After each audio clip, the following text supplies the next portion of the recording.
असतं, बऱ्याच वेळेस आपण परस्पर संबंधामुळे दोन शब्द नेहमी एकत्र उच्चारतो. काय? दोन शब्द नेहमी उच्चारतो. या दोन शब्दातील परस्पर संबंध सूचित करणारे जे प्रत्यय असतात किंवा अव्यय असतात किंवा अन्य शब्द असतात जे की अनावश्यक असतात, अशा अनावश्यक शब्दाची काटकसर करून एकच शब्द किंवा जोड शब्द तयार करण्याच्या प्रकारात समास असे म्हणतात. आणि तयार होणाऱ्या शब्दाचा आपण काय म्हणतो? समास. आता या शब्दाची फोड किंवा उकल करून जर आपण बघितली किंवा त्याला आपण जर उकल केली किंवा त्या शब्दाची फोड जर केली तर समास शब्द किंवा सामाजिक शब्दाची जर फोड केली तर त्याला व्याकरणाच्या भाषेमध्ये विग्रह म्हणतात. काय म्हणतात? विग्रह. लक्षात. आता याच्या पुढे जाऊन असं म्हणू आपण की समासामध्ये दोन शब्द फक्त शेजारी शेजारी लिहिले जातात. काय केलं जातं? शेजारी. आता आपण सम आणि आस लक्षात घ्या. दोन शब्द आहेत, सम प्लस आस. सम प्लस आस म्हणजे काय? समास किंवा याचा अर्थ काय होतो? एकत्र. आता या सम प्लस आस पासून एक नवीन शब्द तयार झालेला आहे, तो म्हणजे काय? समास. समास म्हणजे काय? एकत्र. काय म्हणून? आता समास म्हणजे काय तर दुसऱ्या भाषेमध्ये मी असं म्हणन, आपल्या व्यावहारिक भाषेमध्ये म्हणतील किंवा आपल्या बोलण्याच्या भाषेमध्ये की समासामध्ये दोन शब्द फक्त शेजारी शेजारी ठेवले जातात. एकाच सामासिक शब्दाचा वेगवेगळ्या प्रकारे विग्रह सुद्धा होऊ शकतो. विग्रह करणं म्हणजे मी तुम्हाला सांगितलं, हा एक शब्द आहे. आपण या शब्दाचं प्रोनाउन्सिएशन किंवा याला वाचतो कसं बघा, समास. आणि त्याची फोड केली आपण. काय केली? फोड. त्याची फोड कशी झाली? सम प्लस आस. आणि या फोडीलाच आपण काय म्हणतो? विग्रह म्हणतो. काय म्हणतो? विग्रह म्हणतो. काय म्हणतो? विग्रह. याला उद्या व्याकरणिक भाषेमध्ये किंवा ग्रामरच्या भाषेमध्ये आपल्याला एक गोष्ट लक्षात ठेवावं लागेल की बाबा तुम्हाला उद्या विचारलं की एखाद्या शब्दाची फोड करा. फोड करा म्हणजेच काय? विग्रह करा. किंवा सामासिक शब्दाची फोड करा. फोड करा म्हणजेच काय? विग्रह करा. उद्या तुम्हाला असं नाही म्हणणार गावठी भाषेमध्ये याला अलग अलग करा, याला असं करा, तसं करा, असं नाही. त्याला एक शास्त्र शुद्ध शब्द आहे आणि त्या शब्द कोणता आहे? विग्रह. विग्रह करणं म्हणजे काय? शब्दाची फोड करणं. काय करणं? फोड करणं. आता बघा पुढे काय म्हणतात ते, एकाच सामासिक शब्दाचा वेगवेगळ्या प्रकारे विग्रह होऊ शकतो. वेगवेगळ्या प्रकारे विग्रह होऊ शकतो म्हणजे काय? त्याला सामासिक विग्रह म्हणतात. काय म्हणतात? सामासिक विग्रह. एक शब्द अनेक सामासिक प्रकारामध्ये विग्रह करता येऊ शकतो त्याचा असा अर्थ. परंतु त्यामुळे समासात मात्र काही फरक पडू शकत नाही.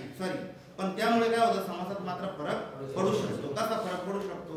जर समजा फॉर एक्झाम्पल तुम्ही एखाद्या समासाचं विग्रह जर विभक्ती तत्पुरुष मध्ये केला आणि नंतर पुन्हा असं ठरवलं की आपल्याला त्याला समजा इतर विभक्ती किंवा विभक्ती बहुव्रीही मध्ये करायचं आहे किंवा वेगळ्या प्रकारात करायचं आहे, तर ते त्या ठिकाणी काय होतं? एका प्रकारातून दुसऱ्या प्रकारात जाऊ शकतो. आता बघा, शब्दलोक किंवा प्रत्ययलोक हे समाजाचे प्रमुख वैशिष्ट्य आहे. समास ही संस्कृतमधून मराठीत आलेली प्रवृत्ती. आता उद्या तुम्हाला प्रश्न येईल. काय प्रश्न येईल? की समास हा कुठून घेतलेला आहे? संस्कृतमधून घेतलेला आहे. कुठून घेतलेला आहे? संस्कृतमधून. आणि त्याच्याही पलीकडे जाऊन असं म्हणाल की समास आपण कसा तयार करतो? दोन शब्द शेजारी शेजारी. काय? दोन शब्द शेजारी शेजारी. आपण आणखी डिटेल मध्ये बघू. जसं की फॉर एक्झाम्पल आपण जोड शब्द कसा लिहितो? एक असतं व्यंजन. काय असतं? व्यंजन किंवा जोडाक्षर म्हणू आपण. काय म्हणू? जोडाक्षर. जोडाक्षर जोड शब्द अलग. जोडाक्षर कसं होतं? व्यंजन प्लस अक्षर. समजून घ्या 2 मिनिटं. जोडाक्षर कसं झालं? व्यंजन प्लस अक्षर. आणि अक्षर तुम्हाला माहिती, अक्षर कसं बनतं? व्यंजन प्लस स्वर. व्यंजन प्लस स्वर काय बनतं? आणि व्यंजन आणि अक्षर एकत्र येऊन काय बनतं? आता जोड शब्द आपल्याला बघायचा आहे किंवा एकदा आपण जोडाक्षर समजून घेऊ. फॉर एक्झाम्पल ब पाय मोडलेले. ब काय? पाय मोडलेले. आणि द पूर्ण आहे. द पूर्ण आहे म्हणजे ते काय? ब पाय मोडलेले म्हणजे ते काय? व्यंजन आणि अक्षर एकत्र येऊन काय बनतं? व्यंजन पूर्ण अक्षर असतं का? नाही, कारण त्याचा पाय मोडलेला आहे. ठीक आहे. मग या ठिकाणी काय तयार झालं? द. काय झालं? अर्ध ब आणि द. हे जोडाक्षर. काय हे? जोडाक्षर. आपण जोड शब्द तयार करतो. तुम्हाला माहिती आहे सगळ्यांना. आला शब्द जोड शब्द त्याच प्रकारचा आहे. द्वित म्हणा किंवा आपण असं म्हणून त्याला थोडक्यात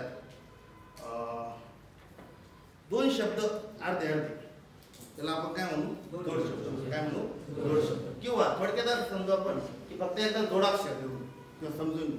आता समास म्हणजे काय तर दोन शब्द फक्त शेजारी शेजारी लिहिणं किंवा जवळ जवळ लिहिणं. तुमच्या पुस्तकात कदाचित द्यायला असल नसल ते सोडून द्या.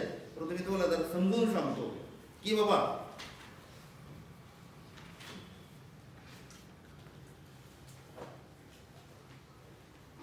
सामासिक शब्द तयार करत असताना दोन शब्द आपण काय करतो शेजारी शेजारी लिहितो.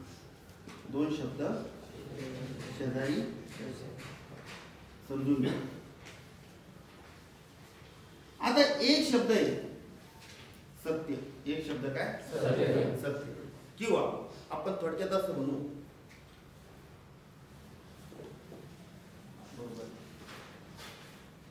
एक आ शब्द आहे. काय आ किंवा हे काय म्हणू आपण त्याला अक्षर. काय अक्षर. अक्षर पण म्हणता येईल आणि शब्द पण म्हणता येईल. किंवा याला आपण काय म्हणू शब्दांच्या अगोदर जे लागतं त्याला आपण काय म्हणतो काय उपसर्ग. काय म्हणतो. आता दुसरा एक शब्द आहे तो म्हणजे काय जन्म. काय आता या आचा अर्थ होतो पासून. काय पासून. बऱ्याच वेळेस वेगवेगळा अर्थ होऊ शकतो. आपण थोडक्यात असं म्हणू की हे दोन शब्द आपण शेजारी शेजारी एक आहे आ दुसरा आहे जन्म आणि नवीन शब्द काय झाला आजन्म. आता याचा अर्थ होतो पासून आणि येतो तुम्हाला माहिती याचा अर्थ काय असतो जन्म. जर आपण दोन्ही एकत्रित जर लिहिलं तर काय जन्मापासून. या दोन्ही गोष्टीची आपण बचत केली एवढा मोठा शब्द आपण कसा लिहिला आजन्म म्हणून लिहिला. काय लिहिला आजन्म.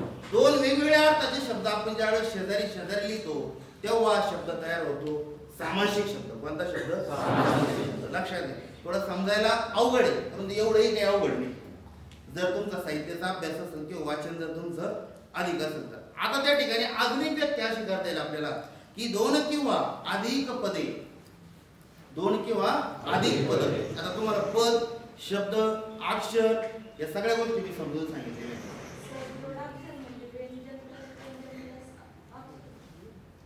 व्यंजन प्लस स्वर का जोडा. मग ही काही वेगळी आहे वेगळी नाही. तीच जोडाक्षर म्हणजे काय व्यंजन प्लस अक्षर म्हण किंवा व्यंजन प्लस स्वर म्हण. मी खाली दिले लक्षात. ते अजून कन्फ्युजन मानलं शिकवताना गलत नाही शिकवलं जाणार फक्त थोडं अवघड प्रकारे शिकवलं. तुम्हाला पुस्तकात काय दिले व्यंजन प्लस स्वर असं दिलेलं आहे जोडाक्षराची व्याख्या. बरोबर. मग आता मला एक सांगा अक्षर कशानं बनतो व्यंजन प्लस नाव जर काय घेतलं मी व्यंजन प्लस स्वर म्हणजेच काय झालं.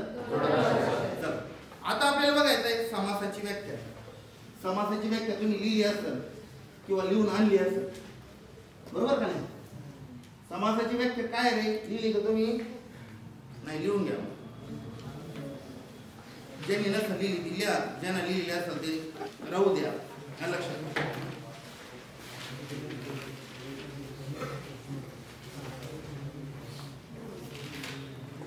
शब्दांची काटकसर करून एकच शब्द किंवा जोड शब्द तयार करण्याच्या प्रकारास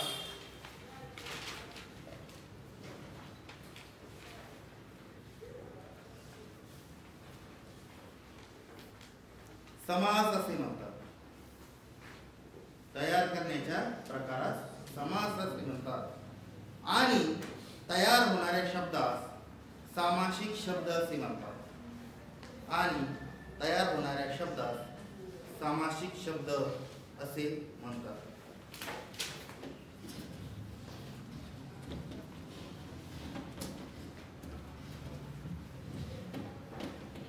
आता एक लक्ष द्या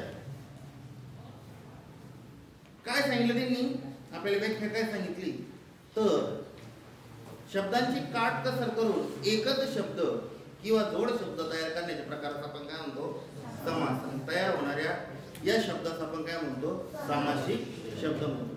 आणखी दुसरी एक व्याख्या लिहिता येईल आपल्याला. दोन किंवा अधिक पदे, काय सांगितले, दोन किंवा अधिक पदे परस्पर संबंधामुळे एकत्रित करण्याला आपण समास असे म्हणतो.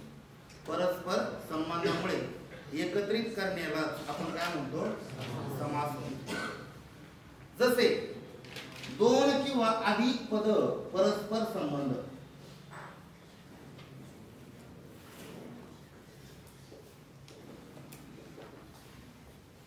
आता या ठिकाणी मी तुम्हाला दिलेलं आहे सूर्य आणि एक शब्द दिलेला आहे उदय. काय म्हणू आपण सूर्य आणि उदय.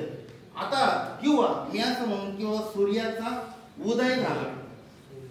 काय सूर्याचा उदय झाला. आता आपल्या शब्दाची काटकसर करायची. काय करायची काटकसर. आपल्याला शॉर्टकट मारायचं आहे. सामासिक शब्द म्हणजे काय तुम्हाला एक साध्या सोप्या भाषेत सांगू. शॉर्टकट बोलणं. काय बोलणं शॉर्टकट. आता एक शब्द आहे बघा वडा सांबर. काय वडा सांबर.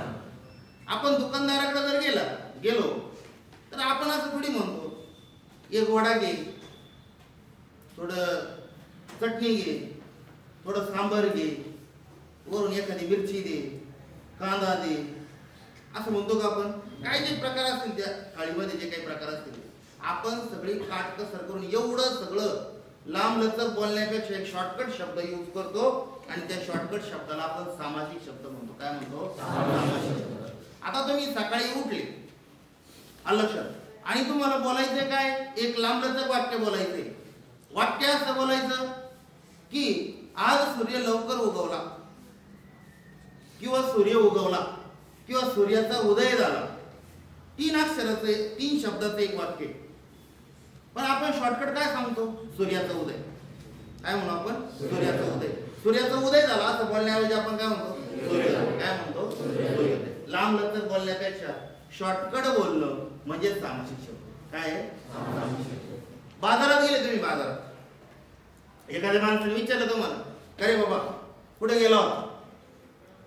मग मी गावात गेलो, पिशी घेतली, मिरची घेतली, बटाटे घेतले, कांदे घेतले, कोथिंबीर घेतली. लक्षात एवढा सगळा पसारा घेतला आणि घरी आला सांगतो आपण नाही. आपण सरळ म्हणतो बाजार हाट करून आणतो. काय बाजार हाट म्हणजे तुम्हाला त्याच्यामध्ये सगळ्या वस्तू आल्या. काय आल्या. तुम्ही काय म्हणतात आपली मिरची भाकर बरी.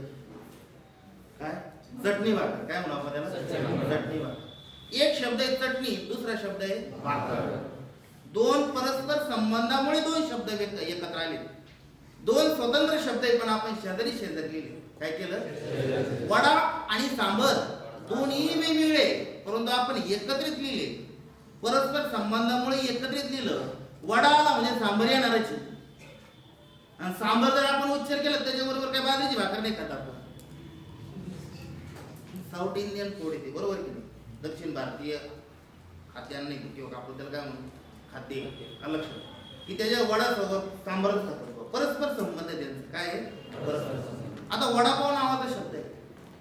वडा वेगळा आहे पाव वेगळा आहे पण दोन्हीचा संबंध एकत्रित काढला जातं म्हणून दोन शब्दाला एकत्रित उच्चारलं जातं. आणि अशा एकत्रित उच्चारण्याला किंवा लिहिण्याला दोन वेगवेगळ्या शब्दांचे परस्पर संबंधामुळे एकत्र आले अशा शब्दाला आपण काय म्हणतो सामासिक शब्द. आता याच्या पलीकडे सोपी आणि सुटसुटीत व्याख्या कोणतीच नाही. एवढं तर कळालं परस्पर संबंध कळाला. चटणी भाकर हे बघा कशी तयार झालेली. दोन किंवा अधिक पद परस्पर संबंधामुळे आपण असं म्हणून एकत्रित करतो. त्या एकत्रित करण्याला आपण काय म्हणतो समास. काय म्हणतो समास. समासचा अर्थ काय एकत्र होणे. काय एकत्र होणे. आपण दोन वेगवेगळ्या गोष्टी एकत्र. वक्रतुंड नावाचा एक शब्द आहे. वक्र म्हणजे वाकडे, तुंड म्हणजे तोंड. काय तोंड. दोन वेगळ्या अर्थाचे शब्द आपण एकत्र केले. कोणता शब्द तयार झाला वक्रतुंड. आणि या शब्दाला काय म्हटलं पितांबर नावाचा शब्द आहे. काय पितांबर. पीत म्हणजे पिवळे आणि अंबर म्हणजे आपण जे वस्त्र परिधान करतो त्याला. लक्षात आहे मी काय पीत म्हणजे काय पिवळे. दोन वेगळ्या अर्थ. अजूनही बरेच शब्द आहेत. नीलकंठ नावाचा शब्द आहे. एक नील म्हणजे निळा आणि कंठ म्हणजे गळा. कंठ म्हणजे गळा. शंकराला नीलकंठ म्हणतात. काय म्हणतात? नीलकंठ. दोन वेगवेगळे शब्द परस्पर संबंधामुळे एकत्र आले आणि या शब्दाला आपण व्याकरणाच्या भाषेत काय म्हणतो? आता मग इथून पुढं की बाबा समास दोन अर्थपूर्ण शब्द त्या ठिकाणी जोडले जातात. समास आपण संस्कृतमधून घेतलेला आहे. समास म्हणजे सम प्लस सास अशी त्याचा विग्रह होतो आणि याचा अर्थ होतो एकत्र होणं. काय? एकत्र होणं. समासामध्ये दोन किंवा अधिक पद परस्पर संबंधामुळे एकत्र आणले जातात. पद आणि शब्द याच्यामधला एक फरक तुम्हाला समजून सांगितलेला आहे. पद म्हणजे काय? वाक्यात येणारा प्रत्येक शब्द हा पद असतो, पण सुट्टा येणारा एक शब्द हा कधीच पद नसतो. समजून घ्या मी काय म्हणतो. लक्षात मी समजून सांगितलेलं आहे तुम्हाला. पदामध्ये जनरली आपण व्याकरणामध्ये काय करतो? सगळ्या शब्दांना पद म्हणतो. काय म्हणतो? आता पद दोन अर्थाने वापरलं जातं. एक पदाचा अर्थ होतो शब्द आणि दुसऱ्या पदाचा अर्थ होतो पाय. लक्षात मी काय म्हणतो? आता तुम्ही वापरताय काय याच्यावरून सर्व डिपेंड. मग दोन वेगवेगळी पद किंवा परस्पर संबंधामुळे एकत्रित आपण ज्यावेळेस त्यांना करतो त्याला आपण काय म्हणतो? समास. काय म्हणतो? समास. आणि आता आपल्याला पुढे बघायचंय. समास मध्ये दोन अर्थपूर्ण शब्द एकत्रित येतात. समास म्हणजे एकत्र करणं. समास म्हणजे काय? काटकसर करून लिहिणं. समास म्हणजे काय? काटकसर करून लिहिणं. आता पुढे जाऊ आपण. समासातून जो जो शब्द तयार होतो त्या शब्दाला आपण सामासिक शब्द म्हणतो. जसं एक शब्द घेतला मीठ, दुसरा शब्द घेतला भाकरी, नवीन शब्द तयार झाला बेडा भाकरी. काय? बेडा भाकरी. मग एक शब्द होता मीठ किंवा एक पद होतं मीठ, दुसरा पद होतं भाकरी आणि दोन पद एकत्र येऊन तयार झाला सामासिक शब्द बेडा भाकरी. एक शब्द आहे वडा, दुसरा शब्द आहे पाव, परस्पर संबंधामुळे शब्द तयार झाला वडा. एक शब्द आहे वडा, दुसरा शब्द आहे सांबर, परस्पर संबंधामुळे तयार झाला.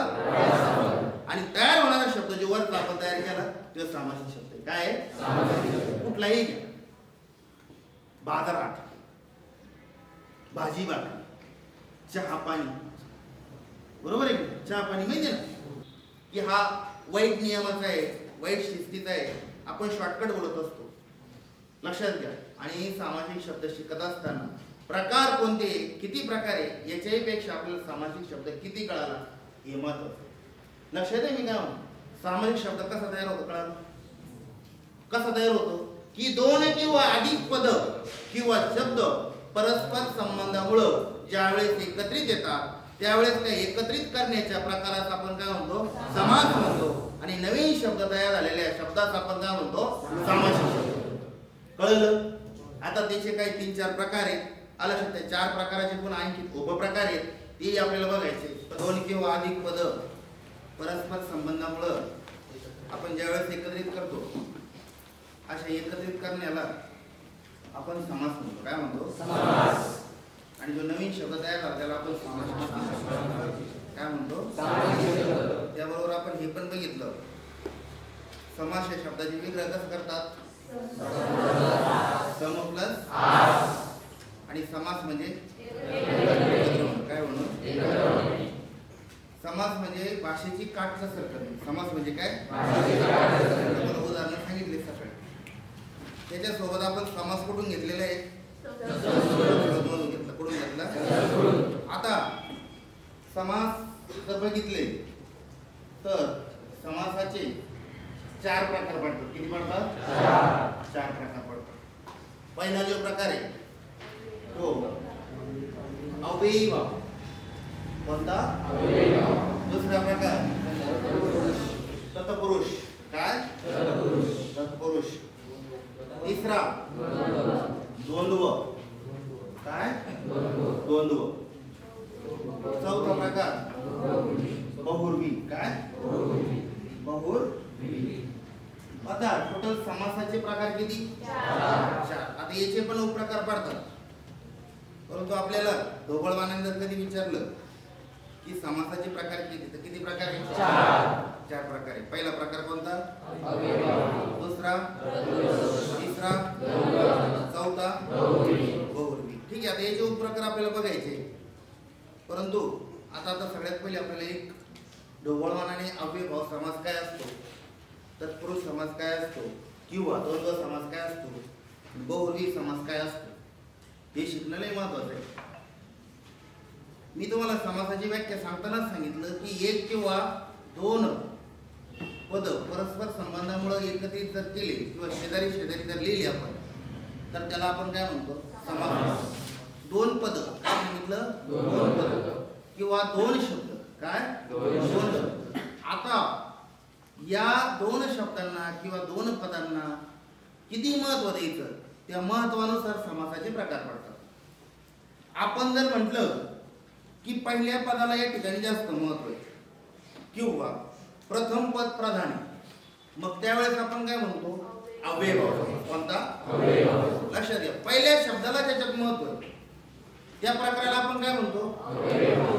आता बघा, दुसऱ्या समासाला किंवा दुसऱ्या पदाला जिथं महत्व आहे त्या पदाला आपण काय म्हणतो, कोणता, तत्पुरुष. किंवा द्वितीय पद जिथं प्रधान आहे त्याला आपण काय म्हणतो. दोन्ही शब्द महत्वाचे, दोन्ही पद महत्वाचे, कोणता, आणि किंवा आपण असं म्हणू की दोन्ही पद महत्वाचे आणि तिसरंच पद महत्वाचं आहे. ते शिकायचंय आपल्याला. आपण अव्ययभाव समासामध्ये बघतो प्रथम पद प्रधान, कोणतं पद, प्रथम. तत्पुरुष समासामध्ये आपण बघतो द्वितीय पद प्रधान. म्हणजे मी थोडक्यात असं म्हणाल की अव्ययभाव समासामध्ये पहिला शब्द महत्वाचा आहे, त्यानंतर तत्पुरुष समासामध्ये दुसरं पद महत्वाचं आहे, द्वंद्व समासामध्ये मी थोडक्यात असं म्हणा दोन्ही पदे प्रधान आहे, काय प्रधान किंवा महत्वाचे. आता बहुव्रीही समासामध्ये दोन्ही पदे महत्वाचे नसून तिसरं पद लागतं.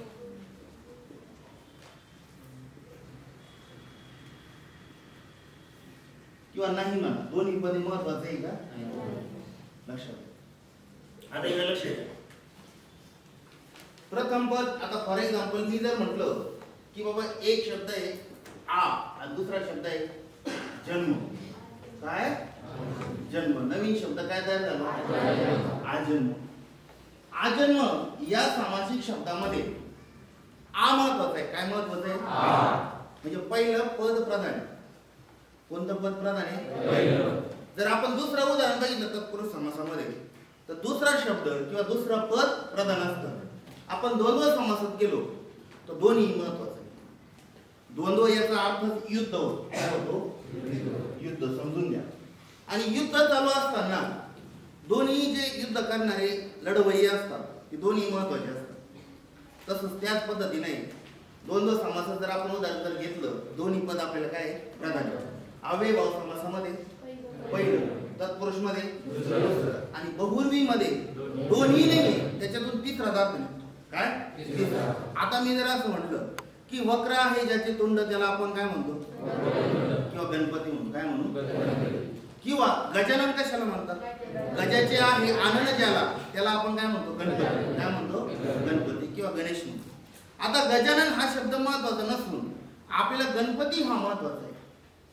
निळे आहे कंठ ज्याचे त्याचा महादेव म्हणतात, त्याला काय म्हणतात, महादेव किंवा शंकर म्हणतात. काय म्हणतात, शंकर. मग आपल्याला त्या ठिकाणी नीलकंठ म्हणजे निळा आहे कंठ. मी थोडक्यात असं म्हणत की नीलकंठ हा शब्द विशेषण. काय आहे, विशेषण. आणि बहुव्रीही समासामध्ये बरेच उदाहरणं हे विशेषणाचं कार्य करतात. कशाचं कार्य करतात, विशेषण. त्या ते विशेषण कोणाबद्दल वापरलेले तो तिसरा शब्द असतो. कोणता, तिसरा. आता निळा आणि कंठ हे दोन शब्द आहेत, पण नीलकंठ कोणाला म्हणतात, शंकराला कोणाला म्हणतात. नीळ पण महत्वाचा आहे का, नाही. कंठ महत्वाचा आहे का, नाही. महत्वाचं कोण आहे, शंकर. काय आहे, शंकर. अशा वेळेस बहुव्रीही समासामधनं एक गोष्ट लक्षात येते आपल्याला की दोन्ही पद महत्वाचं नसून त्या ठिकाणी आपल्याला जो अर्थ लागतो तिसऱ्या पदाचा लागतो किंवा तिसऱ्या शब्दाचा लागतो. हळूहळू ते कळलं तुम्हाला, एकदम नाही करणार. लक्षात. नवीन नवीन असं वाटत की बाबा काय खिचडी, कारण याच्या पहिले 10वी पर्यंत आपण कधी केलं नाही. आणि व्याकरण एकदमच म्हणजे असं झालं की आता फास लावल्यागत झाले. खूप छोटे आहे. समासाचे प्रकार किती, 4. पहिला समास, दुसरा, तिसरा, चौथा. खूप सोपं आहे सर. इतके 4 प्रकार आहे. खरी मजा तर पुढे आता कुमावर अशी मजा येते भारी. खिचडी होती सगळी. काय होती? खिचडी. जसं संधी प्रकरण आपण शिकत होतो. संधी प्रकरण तरी सोपं आहे, समाज प्रकरण थोडा अवघड आहे. पण आपण जर समजून घेतलं आणि त्याचं जर चांगलं आकलन केलं किंवा वाचलं त्याला, आपण अभ्यास केला त्याचा चांगला, तर हे एकदम सोपं आहे. लक्षात. आता आपल्याला पहिला प्रकार बघायचा आहे. आणि पहिला प्रकार कोणता आहे? अव्ययभाव समास. कोणता? अव्ययभाव समास.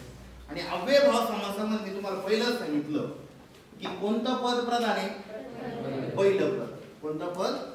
पहिलं पद. आता अव्ययभाव समासामध्ये थोडं लिखाण राहील, थोडं आपल्याला लिहावं लागतं. लक्षात. आपल्याला नोट्स पण तयार करता येतात. कोणतं पद प्रधान आहे? पहिले पद या ठिकाणी काय आहे? प्रधान. नेक्स्ट बघा, हा सामासिक शब्द क्रिया विशेषण अव्यय असतो. हा सामासिक शब्द काय असतो?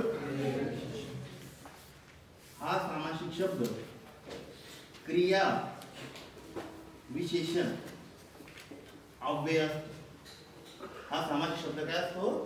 क्रिया विशेषण अव्यय. त्यासोबत हा समास उपसर्ग लागून तयार होतो. हा समास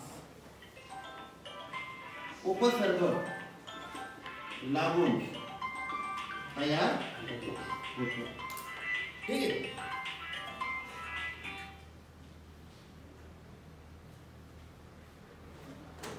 त्याच्यानंतर द्विरुक्ती होऊन तयार झालेले शब्द या समासाची उदाहरणे असतात. की द्विरुक्ती होऊन तयार झालेले शब्द. आता एक गोष्ट लक्षात ठेवा, द्विरुक्ती आपण पहिल्या प्रकारानं शिकलेलो आहे की द्विरुक्ती होऊन तयार झालेले शब्द या प्रकारात पडतात.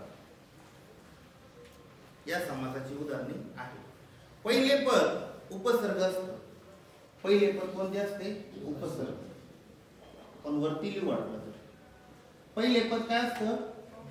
उपसर्ग. काय असतं? उपसर्ग. आणि दुसरं पद, दुसरे पद नाम किंवा विशेषण असते. काय असते? विशेषण असते. आता तुम्हाला माहिती आहे सगळ्यांना, पुन्हा एकदा रिपीट करतो मी की अव्ययभाव समास आपल्याला शिकत असताना काही कन्सेप्ट आपल्याला पाठीमागच्या प्रकरणातले घ्यावं लागतात.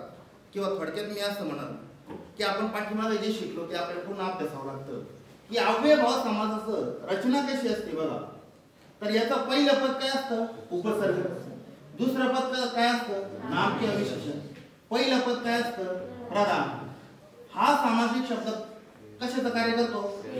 क्रियाविशेषण अव्ययाचं. हा समास उपसर्ग लागून तयार होतो. उपसर्ग म्हणजे तुम्हाला माहिती की शब्दाच्या अगोदर. काय? शब्दाच्या अगोदर. शब्दाच्या अगोदर जे लागतं त्याला आपण काय म्हणतो? उपसर्ग. आणि शब्दाच्या नंतर जे लागतं त्याला आपण काय म्हणतो?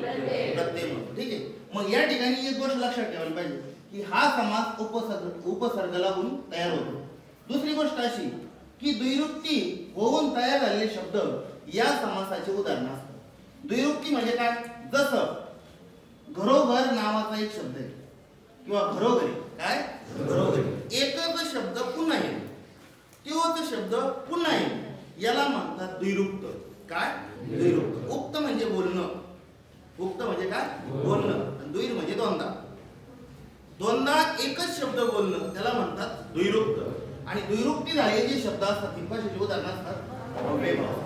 तुम्हाला आता बघा, एक घरोघरी. नेक्स्ट वारंवार. काय? वारंवार. यो सुद्धा काय या ठिकाणी द्विरुक्ती झालेला शब्द आहे.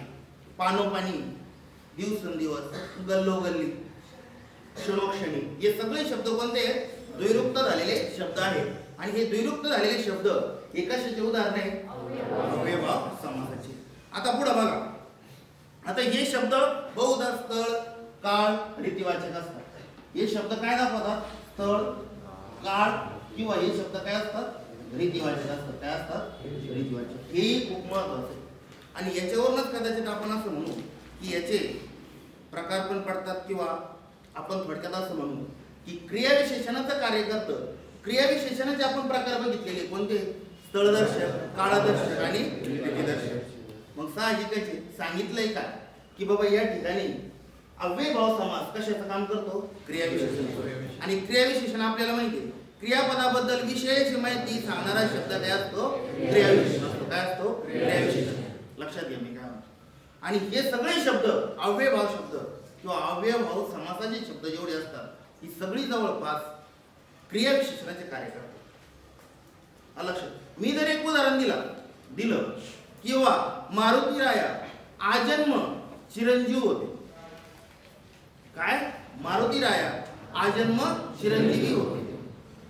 याचा अर्थ काय होते? चिरंजीवी. पण कुठपर्यंत होते? आजन्म म्हणजे आपण म्हणजे कुठून होते? जन्मापासून. काय? जन्मापासून. आजन्माचा अर्थ काय होतो? आणि आपल्याला क्रियाविशेषण जर शोधायचं असतं किंवा क्रियाविशेषण कशाची माहिती देतं? केव्हा, कोठे, कसे. प्रश्न असा तयार होतो की मारुती राया आजन्म चिरंजीवी होते. केव्हापासून मारुती राया चिरंजीवी होते? जन्मापासून. काय म्हणू आपण? जन्मापासून म्हणजेच आजन्म. मग साहजिकच की अव्ययभाव समास कशाचं कार्य करतो? क्रियाविशेषणाचं कार्य करतो. कशाचं कार्य करतो? आता एक उदाहरण बघा. तो प्रतिवर्ष ₹1,00,000 बचत करत असतो. तो प्रतिवर्ष ₹1,00,000 बचत करत असतो. आपल्याला माहिती की क्रियाविशेषण शोधायचं जर असेल आपल्याला तर आपल्याला केव्हा, कोठे, कसे, लक्षात आहे किंवा किती, काय म्हणतो आपण त्याला, किती, असाही प्रश्न करता येतो.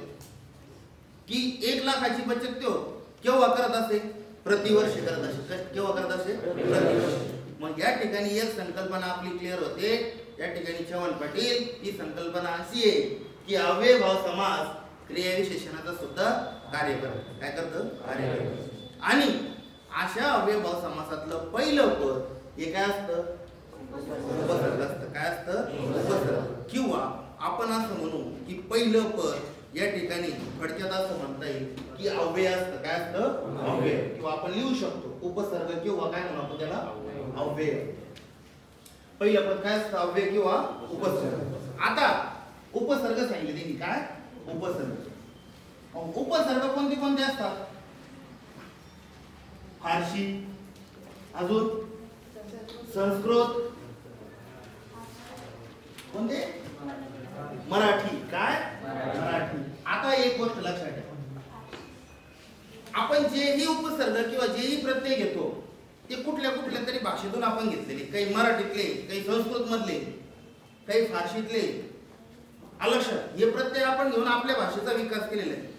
कारण आपण व्याकरणाची सुरुवातच काय केली की मराठी भाषेचा विकास हा संस्कृत भाषेपासून झालेला आहे. कोणत्या भाषेपासून? संस्कृत. किंवा मराठी भाषेची जननी कोणती आहे? संस्कृत. मग 100% संस्कृत जर जननी आहे मराठी भाषेची तर काही उपसर्ग हे संस्कृत मधून घेतलेले आहेत आपण. आता बऱ्याच वेळा दिवस काय झालं की आपल्या भारतावरती परकीय आक्रमण बरेच झाले. परकीय आक्रमण झाली. परकीय आक्रमणासोबत परकीय भाषाही इथं आल्या. विदेशातल्या भाषाही इथं आल्या. त्या भाषा आपल्या व्यवहारात राहिल्या. आपल्या व्यवहारात राहिल्या कारणाने काय झालं? त्या भाषेचा आपल्याला पायंडा पडला किंवा त्या भाषेचा आपल्यावरती प्रभाव पडला. आणि त्या प्रभाव पडण्यामुळं आपल्यामध्ये किंवा आपल्या मराठी भाषेमध्ये आपण इतर भाषेच्या शब्दांचा सुद्धा काय घेतला? समावेश करून घेतला. काय घेतला? आता एक साधी गोष्ट आहे. घी नावाचा शब्द आहे. घी अक्का नावाचा शब्द आहे. आपण जनरली महाराष्ट्रामध्ये आईला, बहिणीला अक्का म्हणतो. काय म्हणतो? अक्का. हा अक्का शब्द साऊथ इंडियन, कानडी म्हणून किंवा कर्नाटकचा म्हणून. अण्णा नावाचा शब्द आहे. South Indian. काय आहे? आता भैया नावाचा शब्द आला आपल्याकडे. भैया काय मराठीतला शब्द आहे. आपण काय केलं? जसं जसं आपण इतर लोकांच्या सहवासात गेलो किंवा ती लोक आपल्या सहवासात आली तसं तसं काय केलं आपण? त्या लोकांकडनं भाषा घेतली किंवा काही शब्द घेतले आणि आपल्या मराठी भाषेचा विकास केला गेला. आणि मग तसंच मराठी भाषेमध्ये काही शब्द तयार होताना इतर भाषेतले प्रत्यय सुद्धा या ठिकाणी आले. फारसी भाषेचे म्हणा, संस्कृत भाषेचे म्हणा, हिंदीचे म्हणा, गुजराती म्हणा, काही येऊ शकतात. ते इतर भाषेतनं सुद्धा या ठिकाणी भाषेचा विकास झालेला आहे. आता बघा, एक मपा सबनीस नावाचे एक व्यक्तिमत्व आहे. त्यांचं असं म्हणणं आहे की अव्ययभाव समासच नाही. सवय काय म्हणणं आहे त्यांचं? अव्ययभाव समासच नाही. त्यांनी तो समासच मानलेला नाही. पण असा प्रश्न जो असतो, हा प्रश्न वाद निर्माण करतो. त्याच्यामुळे तो परीक्षेत कधी येतो, तुम्हाला कधीच असा प्रश्न येणार नाही की मपा सबनीस यांनी अव्ययभाव समास नाकारलेला आहे किंवा अव्ययभाव समास कोणी नाकारलेला आहे. मपा सबनीस लक्षात, ते त्यांचं वैयक्तिक मत होतं. याला परीक्षा मंडळाने किंवा महाराष्ट्र भाषा जी संचालनालय असतं बघा, प्रत्येक राज्याचं एक भाषा संचालनालय असतं, एक डिपार्टमेंट असतं. त्या डिपार्टमेंटने हे मान्य केलेलं आहे का? नाही. की यांचं म्हणणं आहे, कोणाचं? मपा सबनीचं, की अव्ययभाव समासच नाही. लक्षात मी काय म्हणतो. त्याच्यानंतर आपण बघू आता अव्ययभाव समासाचे जर आपण उपसर्गावरून गेलो. कशावरून म्हणतो मी? उपसर्ग. आणि उपसर्ग तुम्हाला माहिती की शब्दाचे काय असतो? अगोदर. आणि प्रत्यय कधी असतो? नंतर. कधी असतो? नंतर. उपसर्ग कधी असतो? शब्दाच्या अगोदर असतो. कधी असतो? अगोदर. आणि काय रे कसे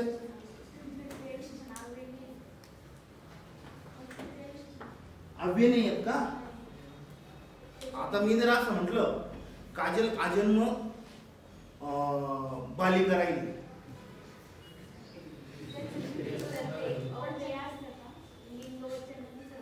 मग आजन्म बदलत का?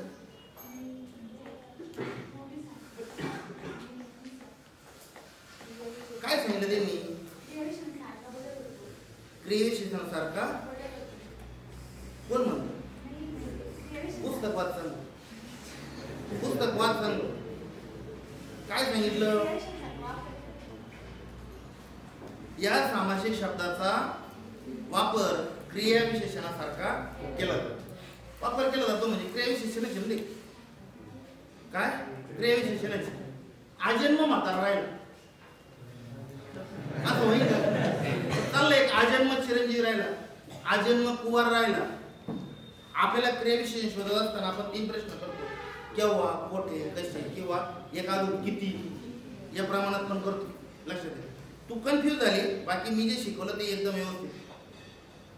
याचा क्रियाविशेषणासारखा म्हणा किंवा क्रियाविशेषण म्हणून म्हणा, काही फरक पडत नाही. दुसरी गोष्ट अशी, तुझं म्हणणं आहे तर ते अव्यय नाही तर खालच्या ओळीत वाच बाई. संस्कृत मधील शब्दात पहिले अव्यय असते.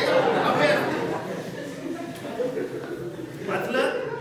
तू काहीतरी कन्फ्यूज झाली, मला व्यवस्थित प्रश्न विचार. हे डिस्कस मी टाकायचं, काय अडचण नाही. मला विचार एकदा प्रश्न. हे बघा, कन्फ्यूज होऊ नका. आम्ही तर होत नाही कन्फ्यूज. आम्ही शिकवताना आता त्याच्यात आम्ही आज त्या झोपेतून उठलो नाही तर पुस्तक घेतलं, आज शिकवलं राहतात. 7 वर्षापासून मराठी शिकवलं होती तो 100% मान्य आहे मला. पण मला असं वाटतं की शिकवत असताना तर होणार नाही. एखादा टक्का झाली की तर मी लगेच दुरुस्त करून घेतो. आता पुन्हा एकदा सांगतो मी, पहिलं पद उपसर्ग किंवा अव्यय शब्द थोडक्यात असं म्हणून किंवा द्विरुक्ती होऊन तयार झालेले जे शब्द असतात किंवा या समासाचे उदाहरण काय दर्शवतं? स्थळ दर्शवतं, काळ दर्शवतं किंवा दिन दर्शवतं. पुढे बघा, उपसर्ग हे फारसी, संस्कृत आणि मराठी. आता पुन्हा एक ते म्हणतात की उपसर्गावरून या समासाचे 3 गट पडतात.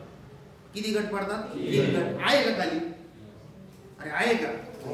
उपसर्गावरून किती गट पडतात? 3 गट पडतात. पहिला गट, आता लक्षात घ्या, हे कळालं सगळ्यांना?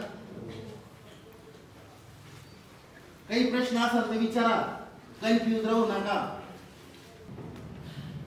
आता बघा, उपसर्गावरून या ठिकाणी अव्ययभाव समासाचे किती प्रकार पडतात किंवा गट पडतात? 3 गट पडतात. किती गट पडतात? 3 गट. पहिला गट बघा, आपण असं म्हणू बघा, उपसर्गावरून अव्यय भाव समासाचे 3 गट पडतात. किती गट पडतात? 3. आणि पहिला गट बघा, हा संस्कृत भाषेतील उपसर्गांचा आहे. पहिला गट कोणता?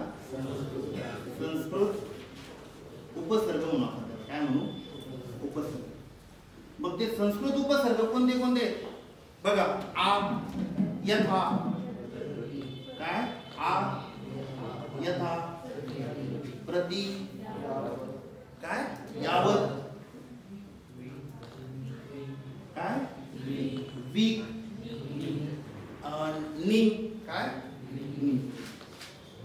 सगळे या ठिकाणी काय आहे तर संस्कृत उपसर्ग. थोडक्यात मी असं म्हणत एखाद्या शब्दाच्या अगोदर हे जर शब्द असतील किंवा हे उपसर्ग असतील तर 100% ते सांगायचं कोणता समास आहे अव्ययभाव समास. कोणता आहे लक्ष द्या मी काय म्हणतो. पहिले उपसर्गावरून किती गट पडतात 3 गट. पहिला गट कोणता आहे संस्कृत उपसर्गाचा. आता दुसरा गट कोणता आहे तर फारसी उपसर्गाचा आहे. कोणता आहे फारसी उपसर्ग. उपसर्ग मी तुम्हाला समजून सांगितलं की आपण फारसी मध्ये उपसर्ग घेतले कोणते कोणते बघा.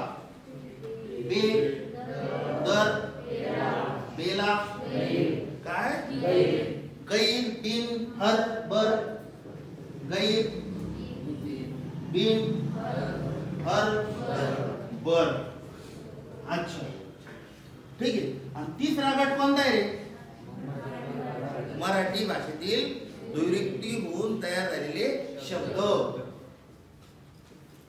मराठी भाषेतील द्विरुक्ती होऊन तयार झालेले शब्द.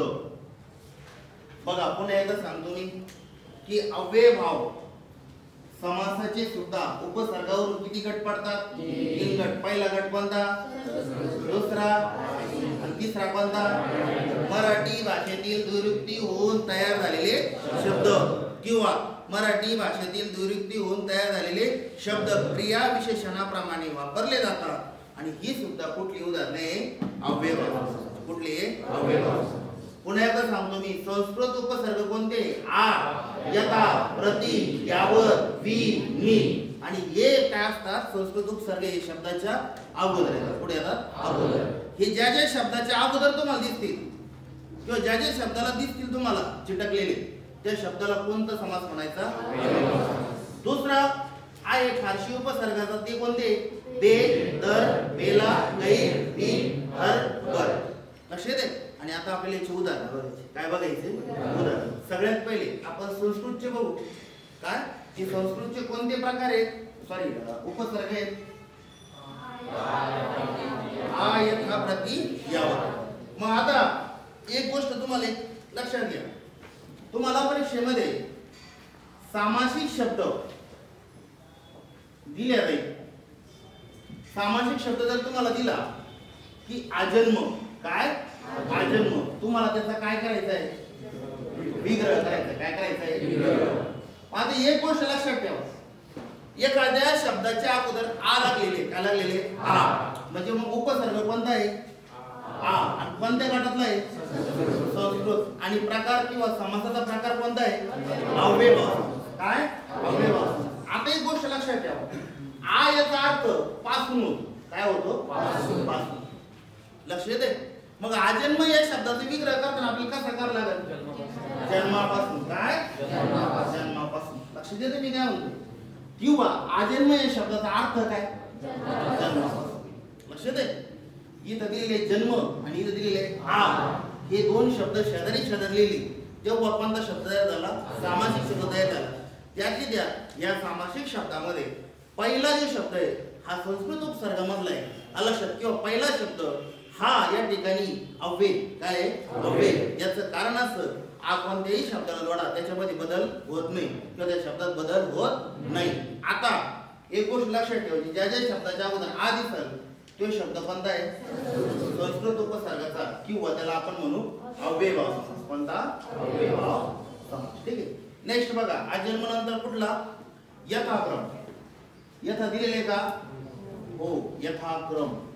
सर मग यथाचा अर्थ काय होतो प्रमाणित. काय म्हणू आपण त्याला एक गोष्ट लक्षात ठेवायची. यथाचा अर्थ काय प्रमाणित आणि विग्रह काय होईल काय काय म्हणू आपण त्याला प्रमाण. काय म्हणू प्रमाण. चला नेक्स्ट दुसरा कोणता आहे प्रतिवर्षी.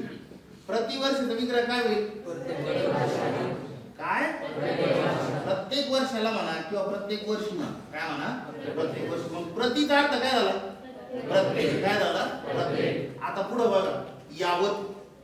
काय यावत. यावतचं दिलेलं आहे का रे एखादं उदाहरण पुढे यावत जीवन. काय यावत जीवन. आता एक गोष्ट लक्षात ठेवा सर, इथं यावत दिलेलं आहे, मग तचा ज कसं झाला?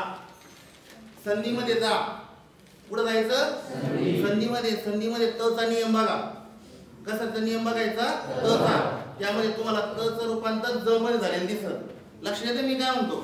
यावत प्लस जीवन, यावत जीवन. काय यावत जीवन. आणि यावत जीवन या शब्द इथं लिहावं लागत होतं यावत जीवन. काय यावत जीवन. याचा विग्रह काय होईल? जीवन असे जीव असे. कळत नाही आपल्याला, नवीन नवीन नाही कळत, मान्य आहे मला, आलं. यावचा अर्थ सुद्धा आपण असं म्हणू की पर्यंत असं काय होतो? पर्यंत. असेपर्यंत. काय असेपर्यंत. यावतचा अर्थ काय होतो? असेपर्यंत. आता नेक्स्ट बघा, वी उपसर्ग दिलेले. काय दिलेले आहे? वी. वीचा एखादा शब्द विनाकारण. काय विनाकारण. मग विग्रह काय होईल? कारण नसताना. कारणाशिवाय म्हण. काय म्हणून आपण त्याला? कारणाशिवाय. मग या ठिकाणी वीचा अर्थ या ठिकाणी आपल्याला सांगता येईल किंवा शिवाय अर्थ येईल. काय येईल? शिवाय. लक्षात आहे.